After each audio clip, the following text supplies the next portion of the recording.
भारतीयों के अमेरिका से डिपोटेशन के मुद्दे पर संसद में विपक्ष का हथकड़ी पहनकर किया प्रदर्शन। वहीं पोस्टर लहराए जिसमें लिखा था, बेरियों में हिंदुस्तान नहीं सहेंगे ये अपमान। प्रधानमंत्री नरेंद्र मोदी राज्यसभा में राष्ट्रपति अभिभाषण पर धन्यवाद प्रस्ताव पर जवाब दिया। 52 मिनट के स्पीच में सरकार के सबका साथ सबका विकास पर फोकस रही। इसके जरिए कांग्रेस पर साधा निशाना। जयपुर में भीषण सड़क हादसे में 8 दोस्तों की गई जान। टायर फटने से बेकाबू बस ने कार को मारी टक्कर। सभी दोस्त जा रहे थे महाकुंभ। बिहार में बीजेपी, जदयू और लोजपा के नेताओं ने विधानसभा चुनाव के लिए बनाई रणनीति। किशनगंज में एनडीए के संयुक्त कार्यकर्ता सम्मेलन का हुआ आयोजन। वहीं बीजेपी प्रदेश अध्यक्ष ने लालू प्रसाद पर साधा निशाना। बोले, लालू यादव अब झुके तो हो जाएंगे साफ। बिहार विधानसभा चुनाव से पहले जनसुराज पार्टी की फंडिंग और रजिस्ट्रेशन पर जदयू ने उठाया सवाल। एमएलसी नीरज कुमार बोले, बेंगलुरु की कंपनी कर रही है पार्टी को फंडिंग। 72 घंटे में मांगा जवाब। दिल्ली विधानसभा चुनाव में 10 एग्जिट पोल, 8 में भाजपा की बहुमत दिखाई, 2 में आम आदमी पार्टी की सरकार बनने का अनुमान। वहीं भाजपा को बहुमत मिला तो 27 साल बाद सत्ता में लौटेगी। इससे पहले 1993 में भाजपा की दिल्ली में सरकार थी। उत्तर प्रदेश के अयोध्या की मिल्कीपुर विधानसभा सीट पर उपचुनाव में मतदान हुआ खत्म। शाम 5 बजे तक 65% वोटिंग हुई। वहीं सुबह 7 बजे से मतदान हुआ था शुरू। राजद सुप्रीमो लालू प्रसाद यादव ने लोगों से नेता प्रतिपक्ष तेजस्वी यादव को सीएम बनाने की किया अपील। नालंदा में लालू प्रसाद यादव बोले, न किसी के सामने झुका हूं न झुकना है। तेजस्वी को सीएम बनाना है, सरकार बनी तो बिजली फ्री। इधर नेता प्रतिपक्ष तेजस्वी यादव ने राज्यपाल आरिफ मोहम्मद खान से मिलने पहुंचे राजभवन। दोनों के बीच करीब आधे घंटे हुई बातचीत। राजभवन से निकलने के बाद तेजस्वी ने लॉ एंड ऑर्डर को लेकर बिहार सरकार को घेरा। बिहार बीजेपी के प्रदेश अध्यक्ष डॉक्टर दिलीप कुमार जायसवाल ने तेजस्वी पर साधा निशाना। बोले, तेजस्वी के पास कोई मुद्दा नहीं है, सिर्फ गाल बजाते हैं। जायसवाल बोले, सिर्फ फ्री की बातें करते हैं, सरकार ही नहीं बनेगी तो देंगे कैसे। 19 दिन में दूसरी बार पटना पहुंचे कांग्रेस नेता राहुल गांधी। बिहार के जातीय जनगणना पर उठाया सवाल। कहा, हम बिहार वाली जातीय जनगणना नहीं करवाएंगे। अगर देखना है तो तेलंगाना वाली जातीय जनगणना देखिए। बिहार के सीएम नीतीश कुमार का प्रगति यात्रा जारी। मुंगेर जिले में करोड़ों रुपए की लागत से 160 विकास योजनाओं का किया उद्घाटन और शिलान्यास।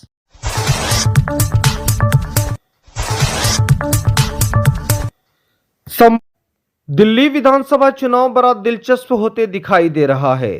जैसा कि आप जान रहे हैं, दिल्ली में बीजेपी और आम आदमी पार्टी के बीच घमासान है। इसी कड़ी में आप ओखला विधानसभा में आएंगे तो एमआईएम की एंट्री से आम आदमी पार्टी के जो उम्मीदवार हैं उनको बड़ा बेचैनी है।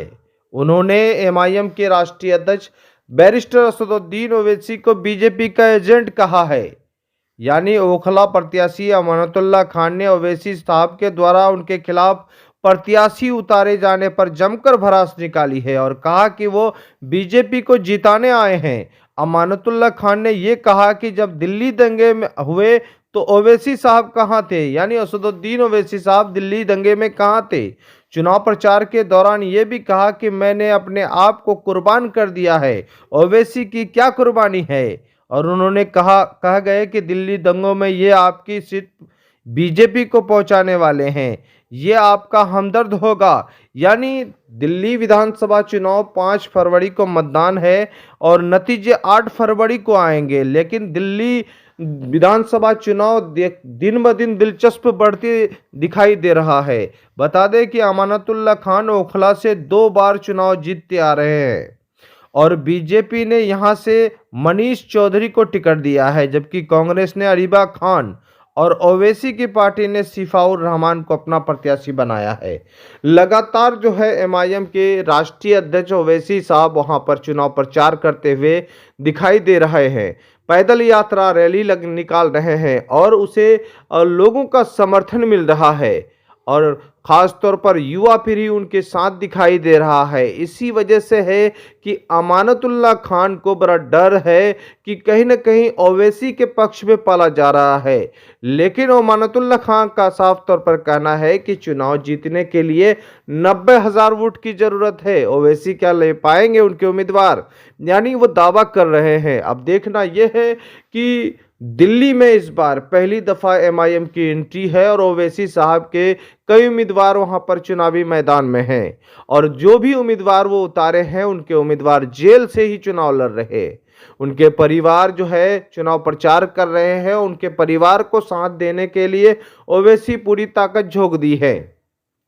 5 फरवरी को वोट डालेंगे। लगातार जो है सभी राजनीतिक पार्टियों का चुनाव प्रचार जोर पर है और दिल्ली को लेकर एक माहौल है। हालांकि दिल्ली में ओवैसी की एंट्री से खलबली नहीं है, चूंकि कई सीट पर जो है वो चुनाव ही लड़ रहे हैं, लेकिन चाह रहे हैं कि ओवैसी साहब का इस बार जो है दिल्ली में खाता खोले और उन उम्मीदवारों को अपने उम्मीदवार को बनाया है। उन्होंने ऐसे लोगों को टिकट दिया है जो दिल्ली दंगे में वो जेल गए हैं, एनआरसी सीए के मामले में वो जेल में बंद है, ऐसे लोगों को टिकट दिया है। अब देखना ये है कि वहाँ के लोग, दिल्ली के लोग किस तरह से ओवैसी साहब की पार्टी को भी सपोर्ट करते हैं और जो जेल में बंद है उनके लिए कितना बड़ा हमदर्दी है।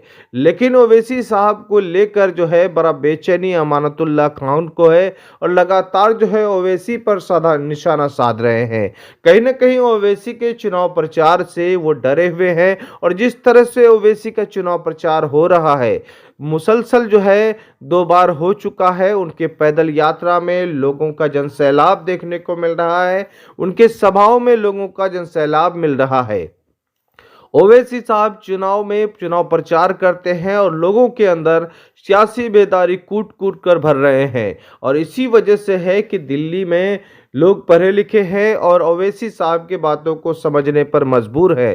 क्योंकि ओवैसी साहब ने जिन उम्मीदवारों को टिकट अपना बनाया है उनके उम्मीदवार जेल में है और ये लोगों के लिए सोचने पर मजबूर हो सकते हैं कि ओवैसी साहब ऐसे उम्मीदवार को टिकट दिया है जिन्होंने एनआरसी सीए के खिलाफ में जेल में बंद हुए हैं। ऐसे लोगों को सपोर्ट करना चाहिए या नहीं। बहरहाल अमानतुल्लाह खान की बेचैनी बढ़ी हुई है, लगातार ओवैसी साहब पर ही निशाना साध रहे हैं। हालांकि वहां पर अरीबा खान को कांग्रेस ने अपना उम्मीदवार उतारा है, लेकिन अरीबा खान को लेकर किसी तरह की उन्होंने कोई प्रतिक्रिया नहीं दिया है। लगातार आपको हम दिल्ली अपडेट दिखा रहे हैं और साथ ही साथ दिल्ली विधानसभा से जुड़े हुए अपडेट पाने के लिए हमारे इस चैनल को सब्सक्राइब कीजिए या फेसबुक में देख रहे हैं तो पेज को फॉलो कीजिए ताकि हर अपडेट आपको इस चैनल में मिले और साथ ही साथ जो है दिल्ली से हर अपडेट आपको मिलता रहे।